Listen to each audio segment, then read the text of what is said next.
swabnya itu adalah positif. Ternyata saya positif COVID. Ibu hasilnya positif.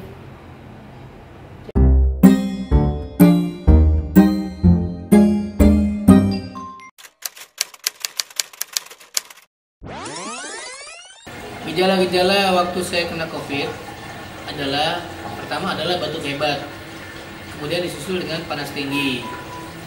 Setelah panas tinggi dikasih obat penurun panas, turun. Kemudian besoknya masih tetap batuk hebat dan panas kembali tinggi. Panas kembali tinggi. Lalu saya ke rumah sakit. Dan di rumah sakit saya dianjurkan untuk di ronsen paru-paru. Dari hasil ronsen paru-paru menunjukkan bahwa paru-parunya ada fleknya. Awalnya saya tuh pulang kantor tuh merasa enak badan itu kerasa gerges-gerges gitu, seperti kayak masuk angin gitu ya. Kemudian saya udah mulai curiga apa ini tanda-tanda atau saya karena sedang kecapean gitu. Akhirnya besoknya kebetulan di kantor ada dokter yang memang udah rutin praktek di kantor. Saya swab antigen. Ada gejala apa gitu? Sebetulnya nggak ada gejala apa-apa ya, sakit enggak gitu. Tapi saya pikir-pikir apakah ini efek dari sakit yang 3 minggu yang lalu?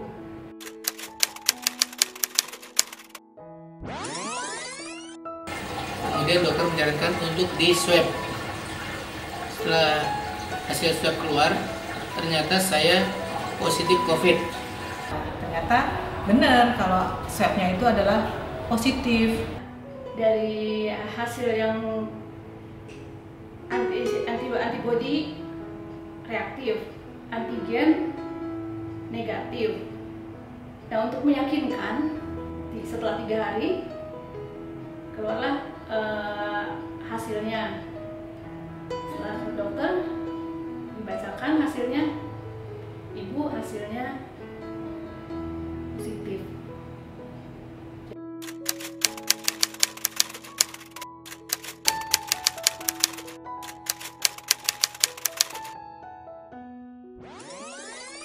Di sana saya diberi perawatan yang cukup baik karena saya tidak begitu parah. Jadi saya hanya diberikan oksigen, tapi bukan ventilator, cuma oksigen di hidung aja. Nah, setelah itu diberi obat segala macam untuk meningkatkan imun. Nah, di samping itu saya juga membawa penyakit komorbid. Penyakit komorbid adalah penyakit bawaan. Saya ada gula. Nah, gula saya itu yang malah justru yang dikontrol. Di samping penyakit COVID-nya dan paru-parunya. Nah, untuk paru-paru saya diberikan suntik. Karena saya ada gula, maka dicegah supaya tidak terjadi pembekuan darah. 2 minggu saya di sana selalu dites swab selama 7 kali dan hasilnya selalu positif, ya kan? Kemudian pada tes ke-8 akhirnya negatif, dan di sana saya dianjurkan untuk pulang.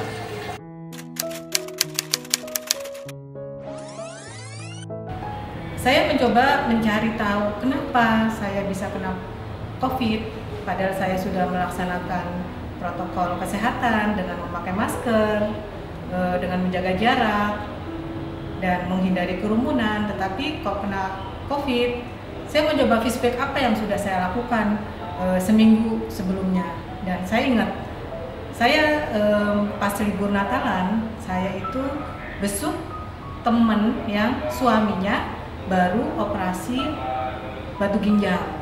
Nah, si ibunya ini kecapean karena habis merawat suaminya yang sakit. Jadi saya besuklah ke rumahnya. Tidak terpikir sama sekali bahwa teman saya ini adalah kena COVID, dan saat itu juga tidak ada info bahwa dia itu kena COVID. Tetapi setelah saya divonis kena COVID, saya mencoba menanyakan ke teman saya itu, dan ternyata teman saya itu adalah positif COVID. Nah, itulah sumber penularan kenapa saya bisa terkena COVID. Ditanya, kenanya di mana nih? Kena positifnya, apakah pernah ketemu di pasar atau di jalan? Iya, saya juga bingung ya.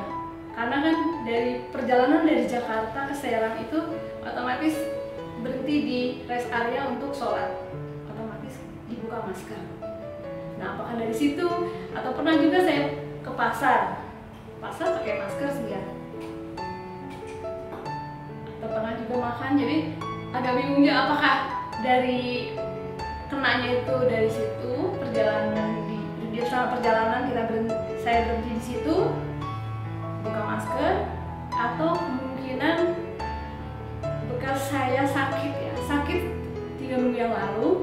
Memang pada saat penyembuhan itu udah 3 minggu, dites juga, tes rapid, hasilnya sih non reaktif.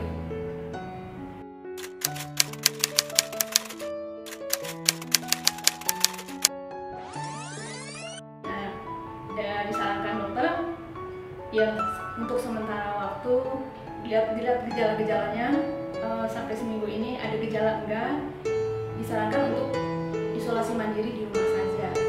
Jadi jaga protokol kesehatan, diminta suruh minum vitamin, olahraga, berjemur, semuanya pakai masker, alat makan dan semua itu terpisah.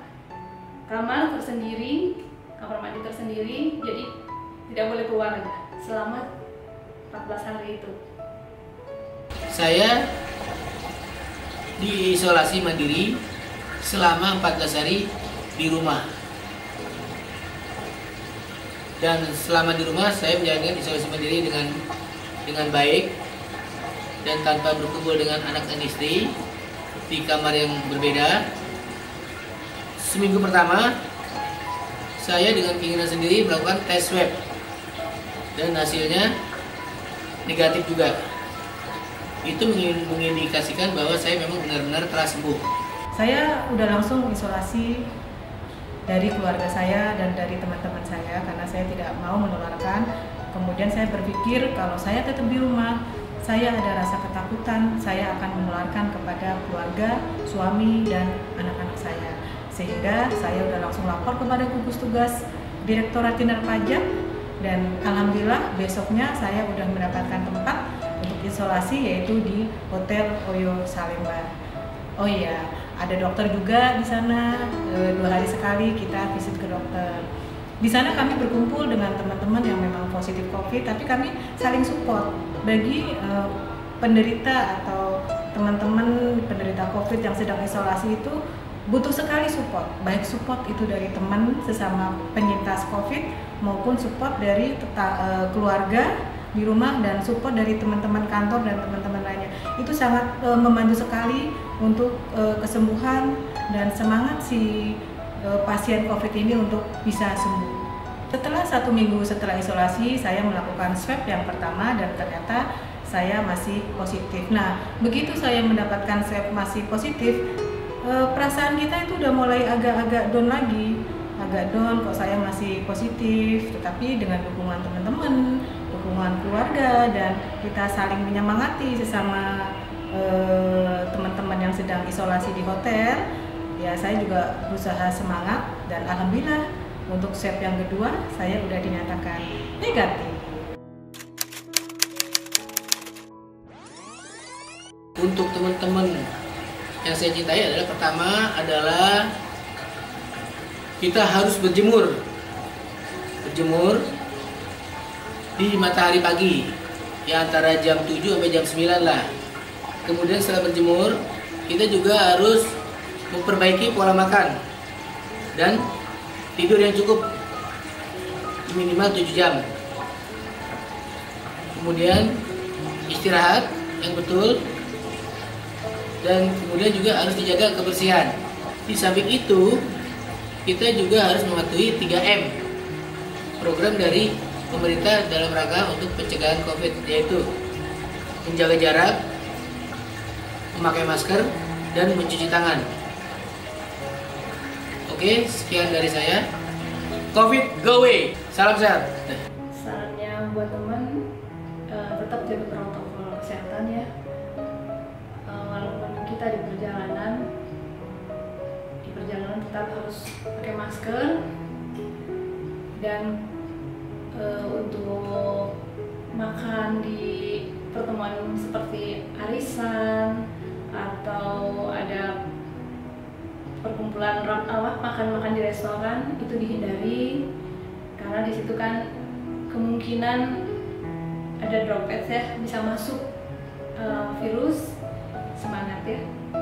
Jadi berdasarkan pengalaman saya, yang banyak teman-teman, banyak saudara yang merasa sudah melaksanakan protokol COVID dengan 3M, dengan memakai masker, menjaga jarak, dan menghindari kerumunan, tetapi kenapa masih tetap kena?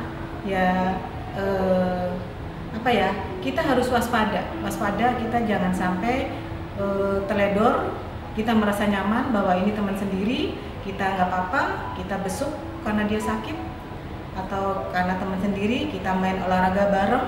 Banyak juga yang kena di sana karena main olahraga bareng, main sepedaan akhirnya tertular dari teman sepedaan, main bulu tangkis akhirnya tertular dari teman main bulu tangkis. Jadi saran saya, selama COVID masih menjadi pandemi di Indonesia dan seluruh dunia, saran kami adalah tetap menjaga jarak, menghindari kegiatan-kegiatan yang mungkin memungkinkan untuk terjadinya penularan, apalagi pada saat kita lepas menggunakan masker, karena masker itu sangat penting sekali untuk mencegah penularan dari droplet, baik droplet dari kita sendiri yang sebagai OTG atau sebagai pembawa COVID, dan droplet dari orang lain yang kemungkinan kita nggak tahu bahwa mereka adalah OTG COVID. Salam sehat, mudah-mudahan Indonesia segera lepas dari COVID-19. Terima kasih.